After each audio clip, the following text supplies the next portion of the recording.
What was your craziest tour story or moment?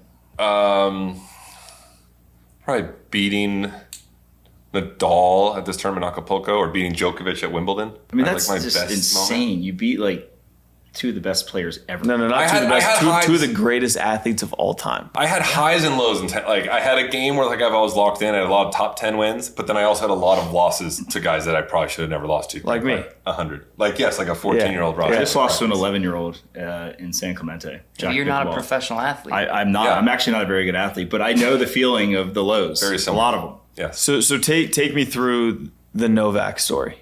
Novak, that was 2016 Wimbledon. I'd always done well at Wimbledon. Like I liked playing there. I was a good grass court player. Djokovic had won the U.S. Open, Australian Open, French Open. That was going to be to hold like all four of them. And I was playing him in the third round. I won the first set 7-6. Won the second set 6-1, and then the match was called for darkness. This is prior to Wimbledon. Wimbledon has roofs on the court now, so you could play till 11 p.m. Didn't have a roof on the court then, so match was called for darkness. Went back to the place I was staying, up 2-0.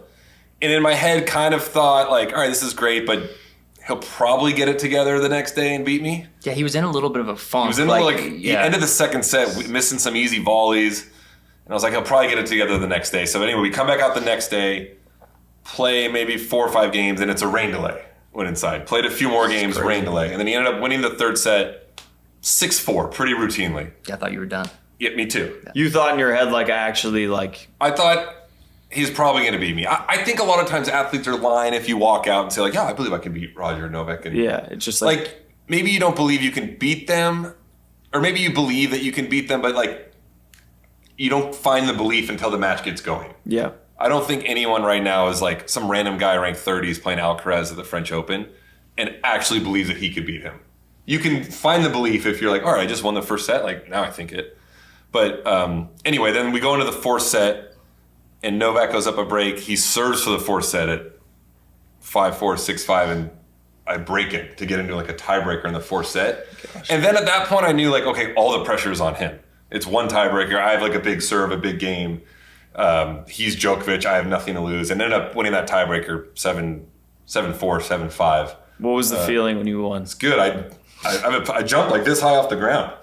That was the highest I've ever jumped. But it was pretty cool. You could feel like the grounds around Wimbledon, like even people on other courts were like following along. It felt like something massive just happened. Like the whole kind of city knew. Like the whole world knew. I like that. Was the crowd kind of bummed? No. They wanted you to win. I think so.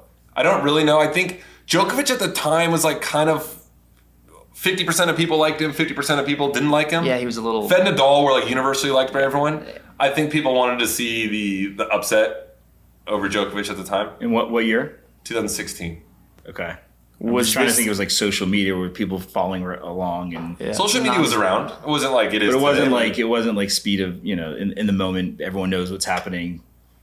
I don't know. Well, I think the Alcaraz Sinner match. I didn't watch the full match, but on Twitter I saw that people were saying this could be the greatest tennis match of all time. And when they say the ratings, I actually talked to Roscoe's dad about this last night. When they say the ratings were so good, I wonder if it was like from that last set when everyone started tuning in, because it couldn't have been the full match. So I saw the ratings. I think it was on average 1.8 million people in the US only watched the match. It spiked to 2.6 million in the fifth set. Yeah. Yeah. That's usually when you get the ratings for that, you can get the average and you get the spikes. Yeah. Yeah. Because I don't think a lot of people have that was one of the best matches I've ever seen. To sit there and watch that for 5.5 hours, that's a long crazy. time. You gotta love the sport.